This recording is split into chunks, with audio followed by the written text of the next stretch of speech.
자, 이번에는 리버풀 대 아틀레티코 마드리드 경기입니다. 과연 리버풀이 8강에 진출하면서 디펜딩 챔피언의 면모를 과시할지, 아니라면은 16강에 탈락하면서 이변을 연출해낼지 한번 얘기를 해보도록 할 텐데, 일단 1차전 경기 결과는 아틀레티코 마드리드의 1대0 승리. 리버풀이 스페인 원정에서의 정말 안 좋은 성적이 쭉 이어졌었고, 거기에다가 이제 아틀레티코 마드리드가 전반 초반에 우당탕탕 하는 상황에서 득점을 만들어내면서 1대0 승리를 거뒀다는 거. 자, 이런 상황에서 2차전을 맞는 양 팀의 현재 상황 어떤지 살짝 간략하게 체크를 해보자면은, 리버풀은 최근 컵대회 포함해서 2승 2패, FA컵 8강 탈락에 무패는 깨진 상황, 약간 좀 주춤한 상황인데, 아틀레티코 마드리드도 현재 리그만 경기를 치렀는데 1승 2무, 약간 애매해요. 약간 애매한 성적이긴 하지만 어쨌든 패배는 하지 않았다. 패배는 하지 않은 상황인데, 현재 리버풀의 경우에는 수비적인 불안함이 상당히 뚜렷하게 나타나고 있는 상황.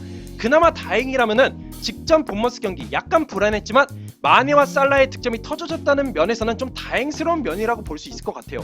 자, 아틀레티코 마드리드의 경우에는 3게임 6득점을 기록하면서 득점력 면에서는 좀 회복이 됐으나 리그 4게임 연속을 실점을 기록했다는 것이 조금 아쉬운 부분이죠. 수비가 강점인 이 아틀레티코 마드리드의 수비가 약간은 좀 흔들린다는 것을 좀 알 수 있는 장면. 자, 그러다 보니까 솔직히 얘기해서 이 경기 두 팀 모두 살짝 가능성이 있지만 다 애매모호한 상황이에요. 솔직히 리버풀 안필드 무패예요. 근데 컵대회 포함해서 5게임 9실점, 홈에서도 2게임 30점 기록했어요. 다행스럽게도 마네와 살라가 득점을 기록하면서 득점 기대해볼 수 있겠는데, 핸더슨 출전 불투명이에요. 정말 팀의 주장이 없으니까 흔들리고 있는 리버풀의 입장에서는 이 점이 아쉬울 수밖에 없겠죠. 근데 아틀레티코 마드리드 득점 잘 터지고 있어요. 근데 실점도 꽤 나오고 있어요. 다행스럽게도 코스타 복귀하고 주앙 펠리스 활약하고 있어요. 근데 원정에서 성적이 그렇게 좋지가 않아요. 거기다가 1차전 경기 결과 1대0 애매해요. 솔직히 원정 득점 내주지 않은 아틀레티코 마드리드 입장에서는 이게 꽤 괜찮은 성적이지만, 2차전에서 역전당한 지난 시즌 사례도 있다 보니까 이 스코어 애매해요.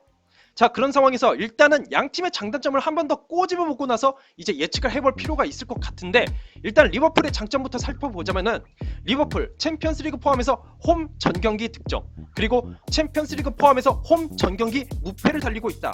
거기다가 안 좋았던 흐름을 일단은 끊어놓은 상황이니까 이 점까지 괜찮다. 거기에다가 마누라 라인을 모두 가용할 수가 있는 현재 상황, 리버풀에게 있어서 장점으로 작용할 것 같다.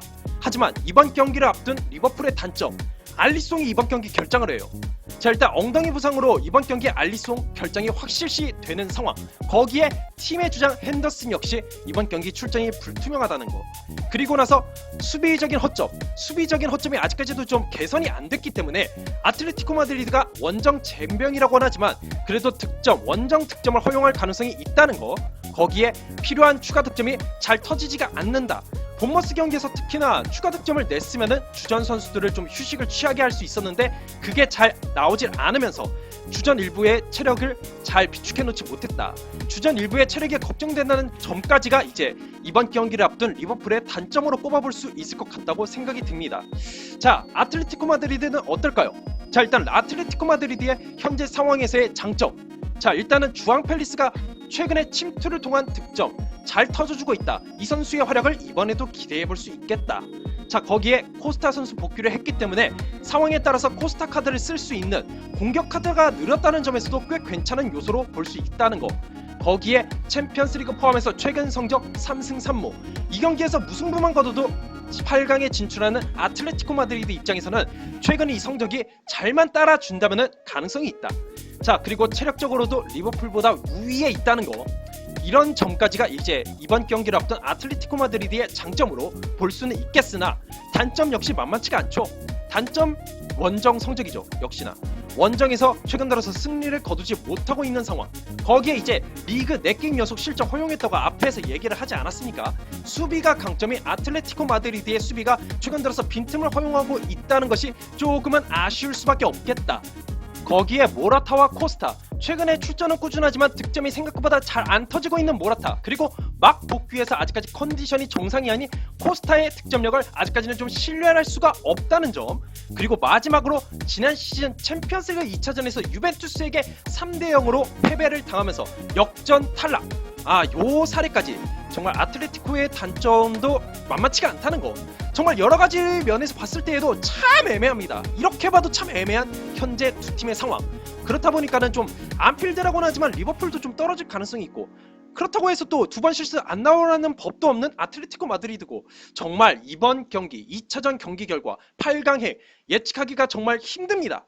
일단은 지난 영상에서는 제가 그래도 안필드의 그 활약상을 생각해서 리버풀의 8강 진출을 예상했긴 했는데, 수비가 불안하잖아요. 수비가 불안하기 때문에 전 개인적으로 이번 경기에서 원정 실점을 허용할 가능성이 있겠다. 하지만 역시 마누라 라인을 활용한 득점은 분명히 터져줄 것 같다. 이거는 터져주겠으나 과연 두 골차 이상의 점수 차이로 승리를 거둘지에 대해서는 솔직히 물음표예요. 득점이 터져줄 때 잘 안 터져주는 면이 있다 보니까는 이게 챔피언스리그에서 좀 악영향으로 되지 않을까, 전 개인적으로 생각을 하기 때문에 어쩌면 아틀레티코 마드리드의 8강 가능성도 꽤 있을 것 같다고 생각이 들어요. 솔직히 이 경기에서는 2차전 결과 8강에 그 어떤 팀도 다 가능성이 있을 것 같다는 생각이 들기 때문에 쉽게 예측을 할 수가 없을 것 같습니다. 솔직히 이번 주에 펼쳐질 16강 4경기 중에서 가장 예측 틀릴 가능성이 높은 경기가 바로 전 이 경기라고 생각이 들어요. 리버풀이 떨어질 가능성도 저는 충분히 있다고 개인적으로 생각을 하기 때문에 이번 경기 정말 결과가 어떻게 될지 정말 관심이 끌립니다.